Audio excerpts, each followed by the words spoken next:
What is going on, ladies and gentlemen? Welcome back to the channel. My name is Paul. This is the Leeds Therapy. Thank you as ever for stopping by. I really do appreciate it, and I hope you are doing well. Before we get into the video, if you can just make sure that you are subscribed, your notifications are turned on, that you're liking, that you're hyping the video. If you're listening to the audio, just make sure that you are liking that as well, and that you are following us on Spotify or Apple. That would be, again, greatly appreciated. So, not oodles and noodles of news to kind of go around, but what I wanted to do was just have a bit of a chat along the lines of, are Leeds ready, is what we're looking at. And what I wanted to talk about was just go through like a little bit of a deep dive, and just, this is more of an opinion piece, and the important part of this is obviously is that you guys get involved with it as well. So comments wise and all of the usual kind of stuff. So let's just jump straight in and have a full conversation about it. So I think the easiest way to start this off is that I want to say something that could get me absolutely slaughtered in the comments. And I genuinely believe that this is potentially the best squad that we've had in 20 years. Now, before you start typing, having a go, I said squad. I'm not saying the team. Not the first 11, the squad.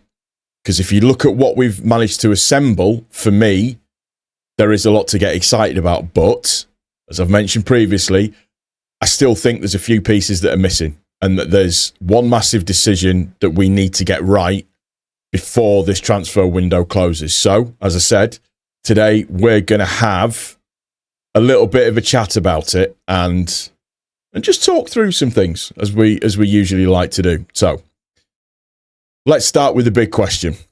Is this actually the best squad Leeds United have had in the last 20 years? Think about the teams we've had. The O'Leary era had incredible players. The Bielsa promotion team was special. The championship winning side under Farke was brilliant. But this squad is different because Leeds are recruiting players not trying to get out of the championship anymore. They're recruiting players who have genuine Premier League pedigree and European pedigree as well. You've got Trafford in goal. You've got Joe Rodon. You've got Tarek Muharemovic. You've got Jaden Bogle. You've got Dominic Calvert-Lewin. You've got Noah Okafor.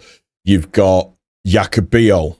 You've got an absolute raft of players now that are different to what we had before. And then you've got the attacking options, I will say slightly limited to what they were previously, you know, obviously including Dominic Calvert-Lewin, who's looked sharp in pre-season. And that's before you start talking about the players that we've had that were already here. It's a completely different position to the squad that came up. And I think that's important because we're not here just trying to survive anymore. We're trying to establish themselves. And that brings us on to Daniel Farke.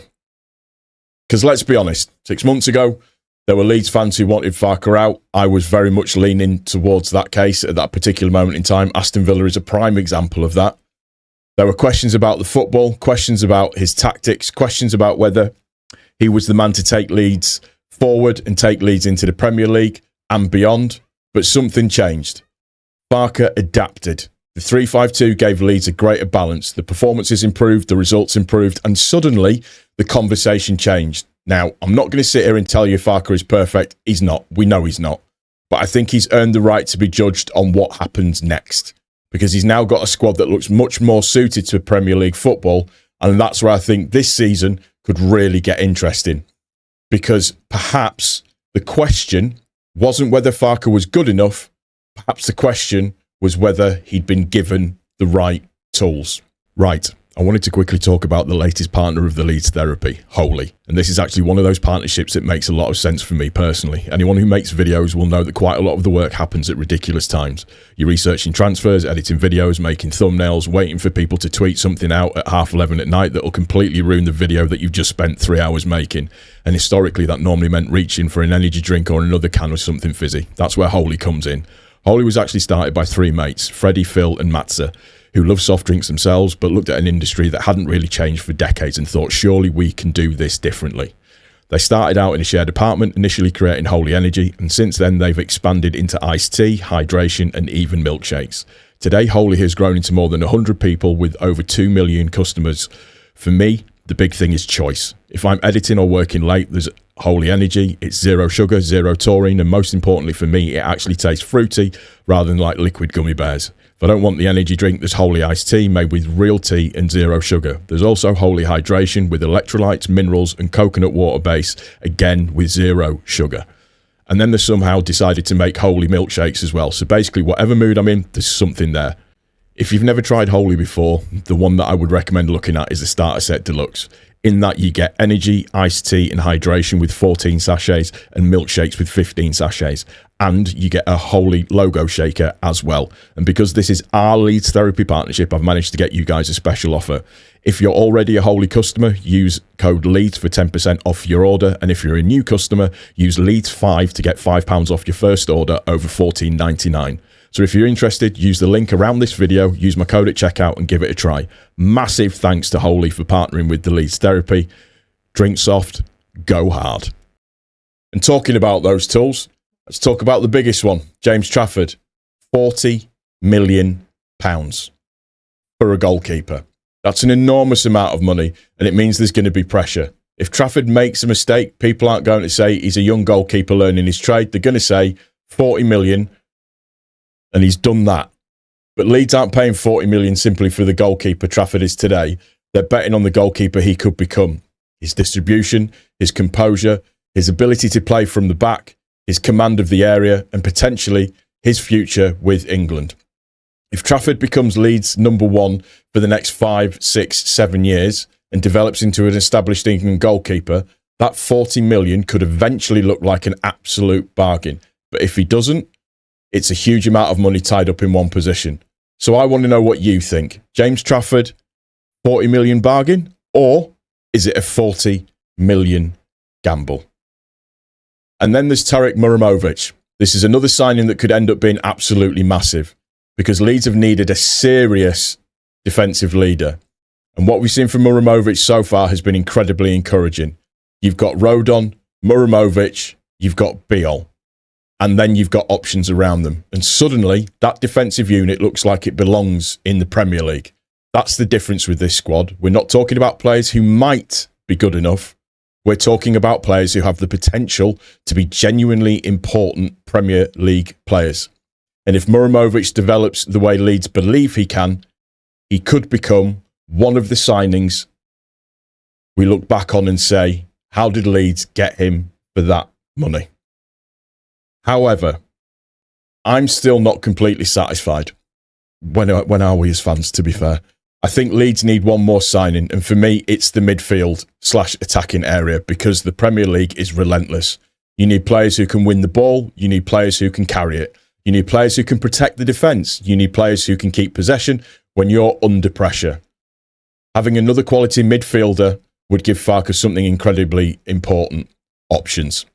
You can change formation, you can protect a lead, you could chase a game, you could rotate, and you could cope with the injuries. So, if Leeds make one more really ambitious signing before deadline day, I genuinely think that could be the difference between having a good Premier League squad and having a squad that is capable of surprising a lot of people. And this is where I think Leeds need to be realistic.